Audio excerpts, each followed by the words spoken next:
Bear Grylls. खतरों से खेलने वाले खिलाड़ी तो आपने ज़रूर मूवीज़ या फिर सीरीज में देखे होंगे, बट मुझे नहीं लगता रियल लाइफ में आपने ऐसा कोई बंदा देखा हो। बेयर ग्रिल्स उन्हीं में से एक है, द रियल हीरो। वो चाहे आसमान की ऊंचाइयों से छलांग लगाना हो, वो चाहे समंदर में गोता लगाना हो, या फिर वो चाहे घने जंगलों में खूंखार जानवरों का सामना करना हो, बेयर ग्रिल्स किसी भी हालत में पीछे नहीं हटते। वो हर आपत्ति का सामना करते हैं और इसीलिए आज इन्हें मैन वर्सेस वाइल्ड के नाम से जाना जाता है। इसीलिए इन्हें द रियल लाइफ हीरो कहा जाता है। लेकिन वेट, जो कहानी आज आप सुन रहे हो वो पहले बिल्कुल भी ऐसी नहीं थी। बेयर ग्रिल्स पहले वीक, इंट्रोवर्ट और फियरफुल थे। बेयर ग्रिल्स पहले छोटी छोटी चीज़ों से भी डरते थे। तो ऐसा क्या हुआ जिसने बेयर ग्रिल्स का माइंडसेट पूरी तरह से बदल दिया और बना दिया उन्हें द रियल हीरो। चलिए जानते हैं इस कहानी में।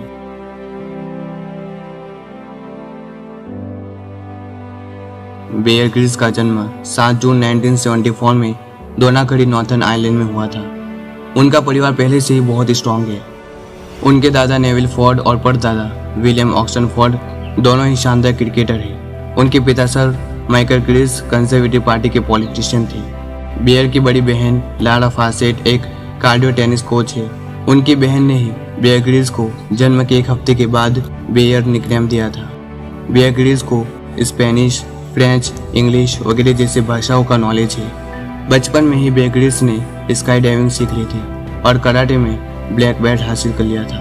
बेयर ग्रिल्स ने 3 सालों तक ब्रिटिश आर्मी में सर्विस दी है। साल 2004 में उन्हें रॉयल नेवी रिजर्व में लेफ्टिनेंट कमांडर रैंक से सम्मानित किया गया था।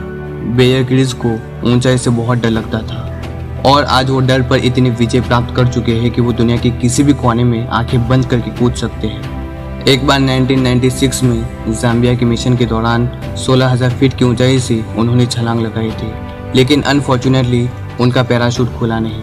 आमतौर पर क्या होता है कि जब हम पैराशूट खोलते हैं तो पैराशूट की वजह से हवा की स्पीड कम होने लगती है और हम धीरे धीरे नीचे आने लगते हैं, लेकिन इनके केस में हवा की स्पीड कम ही नहीं हुई। जब उन्होंने ऊपर देखा तो पैराशूट बंद पड़ा था।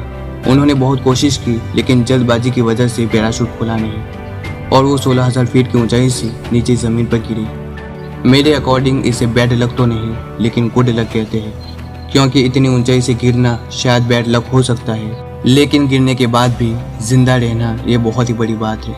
गिरने के बाद उन्हें महसूस हुआ कि उन्हें बहुत ही डेंजरस चोट लगी है। इतनी ज़्यादा चोट लगी थी कि उनमें हिलने डुलने की भी शक्ति नहीं बची थी।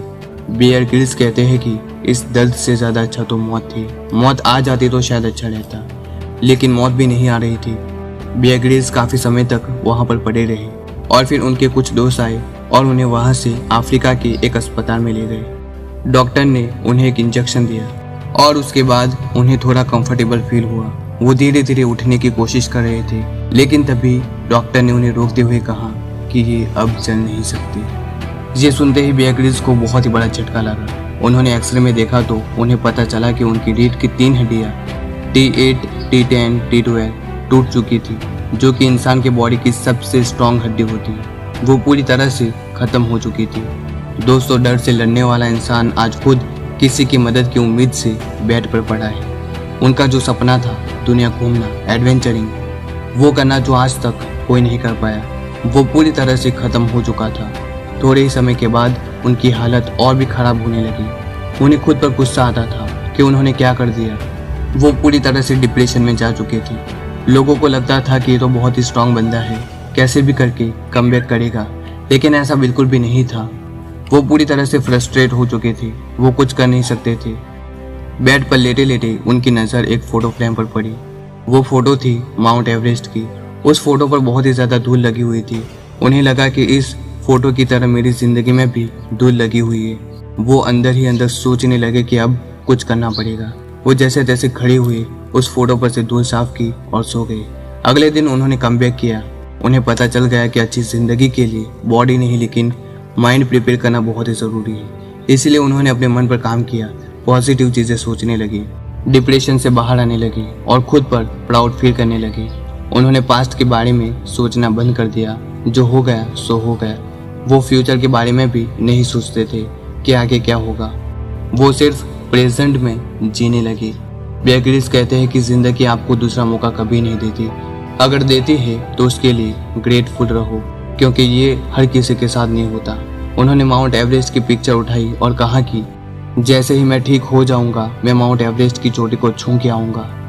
ये सब इतनी आसानी से नहीं हुआ दोस्तों, ये सब होने के पीछे सिर्फ एक वजह थी, उनका गोल, उनका लक्ष्य। उन्होंने बेड पर लेटे लेटे ही ठान लिया था कि वो ठीक होते ही माउंट एवरेस्ट की चोटी को छू के आएंगे। जब उन्होंने ये बात लोगों को बताई तो लोगों ने उनका मजाक बनाया। डॉक्टर ने कहा कि तुम वापस एयर फोर्सेस में काम नहीं कर सकते, तुम वापस ट्रेनिंग नहीं कर सकते। लेकिन ये कहाँ बैठने वाले थे। अब उन्हें 25 लाख की जरूरत थी माउंट एवरेस्ट चढ़ने के लिए। उन्होंने माउंट एवरेस्ट चढ़ने के लिए इक्विपमेंट खरीदे थे। उन्होंने 250 कंपनीज को स्पॉन्सरशिप के लिए अप्रोच किया, लेकिन सब ने मना कर दिया। और फिर एक दिन SSAFA नाम के इंस्टीट्यूट ने उनके इस सपने को साकार करने में उनकी मदद की। पैराशूट एक्सीडेंट के 18 महीनों के बाद 16 मई 1998 उन्होंने अपने सपने को पूरा किया और छू के आ गए माउंट एवरेस्ट की चोटी। लेकिन ये जर्नी इतनी आसान नहीं थी। इनके साथ 4 लोगों की मौत भी हो गई थी। वो 23 साल की उम्र में माउंट एवरेस्ट के समिट तक जाने वाले ब्रिटेन के सबसे यंगेस्ट पर्सन बन गए। वो धीरे धीरे कॉलेज वगैरह में अपनी स्पीचेस देने लगे और लोगों को अपनी कहानी सुनाने लगे, और फिर उन्हें लोग मैन वर्सेस वाइल्ड के नाम से जानने लगे। बेयर ग्रिल्स से सीखने वाली 3 बातें। नंबर 1, नेवर गिव अप, कभी हार न माने। सूरज अगर ढलता है तो याद रखे उगता भी है, इसलिए अपनी उम्मीदों को बनाए रखे। Number 2, never fear to fear, डर से कभी न डरे। आप जितना ज्यादा डरोगे डर उतना ज्यादा आपको डराएगा, इसीलिए take action, never fear. Number 3, prepare your mind. अगर बेयर ग्रिल्स ने ये सोच लिया होता कि मेरे पैर काम नहीं करते इसलिए मैं माउंट एवरेस्ट नहीं चढ़ सकता, तो वो आज भी वहीं होते जहां वो पहले थे। इसलिए वर्क ऑन योर माइंड। अगर वीडियो अच्छी लगी हो तो you can do like and subscribe. मिलते हैं अगली किसी शानदार मोटिवेशनल वीडियो में। Till then, good bye.